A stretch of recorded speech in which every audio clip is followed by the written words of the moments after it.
जब किसी के ऊपर कोई हमला करता है तो हम उसे बचाने का प्रयास करते हैं और हम ये सोचते हैं कि अगर हम हमलावर पे हमला कर दें और उसे कुछ हो जाए तो भारतीय कानून के मुताबिक हमें सज़ा हो सकती है। क्या ये सही है?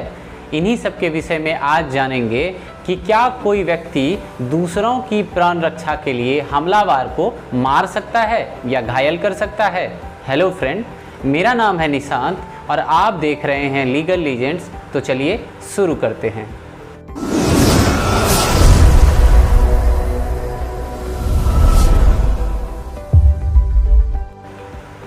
भारतीय दंड संहिता की सेक्शन 96 से लेकर सेक्शन 106 तक में सभी व्यक्तियों को सेल्फ डिफेंस का अधिकार दिया गया है। हर व्यक्ति को आत्मरक्षा यानी कि सेल्फ डिफेंस का अधिकार है। सेल्फ डिफेंस के अधिकार के विषय में इंडियन पीनल कोड में क्या दिया गया है, इसी के विषय में आइए जानते हैं। आईपीसी के सेक्शन 96 में निजी प्रतिरक्षा में दी गई बातें।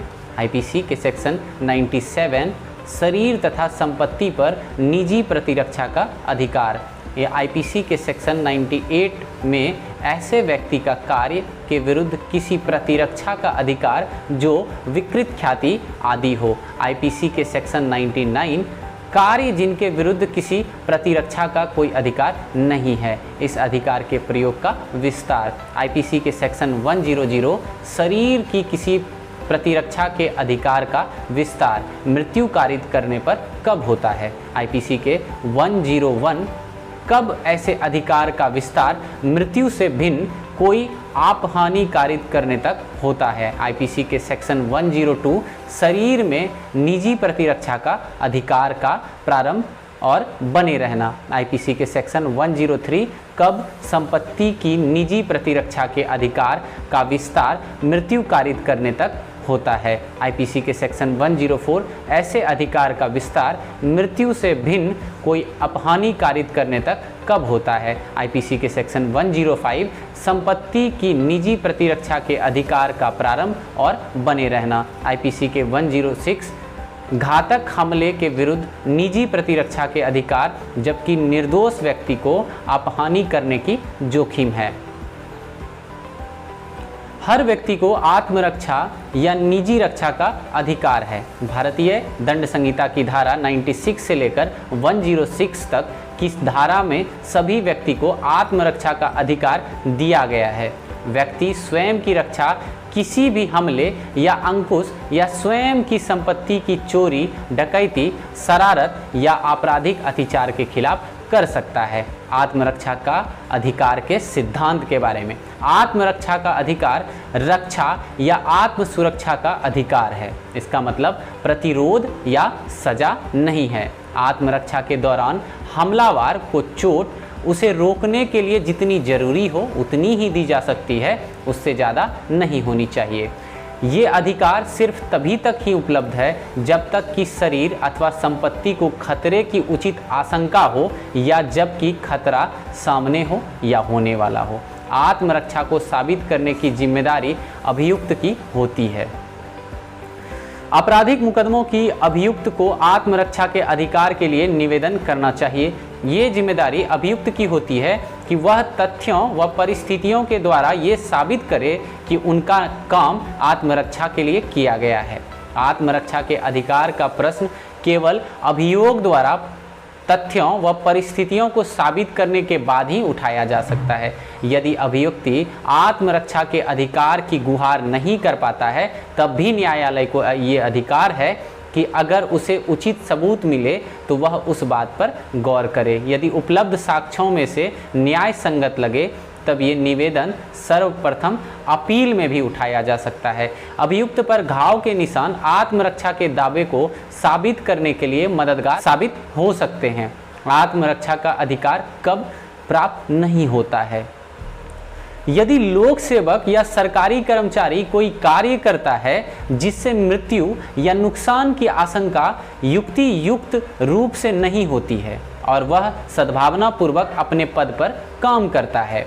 कोई व्यक्ति जो लोक सेवक के निर्देश पर कोई कार्य करे या करने की कोशिश करे, उदाहरण कोर्ट के लाठीचार्ज के आदेश, पुलिस की कार्रवाई, यदि कोई कार्य उचित देखभाल व सावधानी से किया जाए तो उसे सद्भावनापूर्वक किया गया माना जाएगा।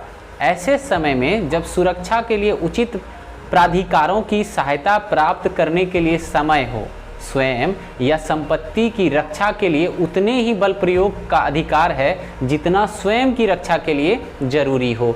किसी विकृत चित्त व्यक्ति, शिशु, पागल व्यक्ति, शराबी के खिलाफ आत्मरक्षा का अधिकार है। किसी आक्रमण करने वाले को जान से मारा जा सकता है अगर उस हमलावर से मौत, बलात्कार, अप्राकृतिक कार्य, अपहरण आदि की आशंका हो। सुप्रीम कोर्ट ने आत्मरक्षा के अधिकार से जुड़े मामले में अपने निर्णय में कहा है कि कानून का पालन करने वाले लोगों को कायर बनकर रहने की जरूरत नहीं है, खासकर तब जबकि आपके ऊपर गैर कानूनी तरीके से हमला किया जाए। संपत्ति की रक्षा का अधिकार।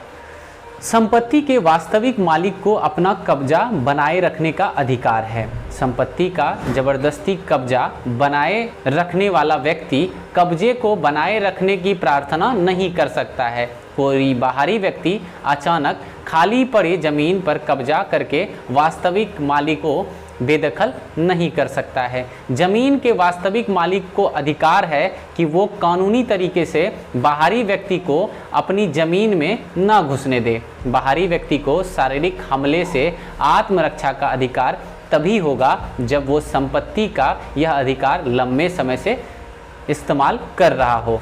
अगर वास्तविक मालिक बलपूर्वक अचानक जमीन में कब्जा करने वाले बाहरी व्यक्ति से बलपूर्वक अपनी जमीन को प्राप्त करेगा तो वह किसी अपराध का दोषी नहीं होगा। यदि कोई बाहरी व्यक्ति असली मालिक को जानते हुए भी गलती से किसी जमीन के टुकड़े को लंबे समय तक इस्तेमाल करता है तो असली मालिक कानून को अपने हाथ में नहीं ले सकता है और उसे कानूनी उपचारों की मदद लेनी होगी। आईपीसी की धारा 103 के मुताबिक लूट, रात्रि में घर में सेंध, अगजनी, चोरी आदि की स्थिति में अगर जान का खतरा हो तो आक्रमणकारी की हत्या करना न्याय संगत होगा। इसलिए आपके ऊपर जब भी कोई गैर कानूनी तरीके से हमला किया जाए तब आप निडर होकर अपनी रक्षा कर सकते हैं। संपत्ति की निजी प्रतिरक्षा का अधिकार। संपत्ति की निजी प्रतिरक्षा का अधिकार तब शुरू होता है जब संपत्ति के संकट की युक्ति युक्त आशंका शुरू होती है। संपत्ति का निजी प्रतिरक्षा का अधिकार चोरी के खिलाफ अपराधी संपत्ति सहित पहुंच से बाहर हो जाने तक होती है अथवा लोक प्राधिकारों की सहायता प्राप्त कर लेने तक बनी रहती है। संपत्ति का निजी प्रतिरक्षा अधिकार लूट के विरुद्ध तब तक बना रहता है जब तक कि अपराधी किसी व्यक्ति की मृत्यु या उसे नुकसान पहुंचाने तक विरोध करता है या फिर कोशिश करता रहता है अथवा जब तक तुरंत मौत या किसी निजी विरोध का भय बना रहता है। संपत्ति की प्राइवेट प्रतिरक्षा का अधिकार अनाधिकार प्रवेश या अतिक्रमण के खिलाफ तब तक बना रहता है जब तक कि अपराधी अनाधिकार प्रवेश या अतिक्रमण करता रहता है।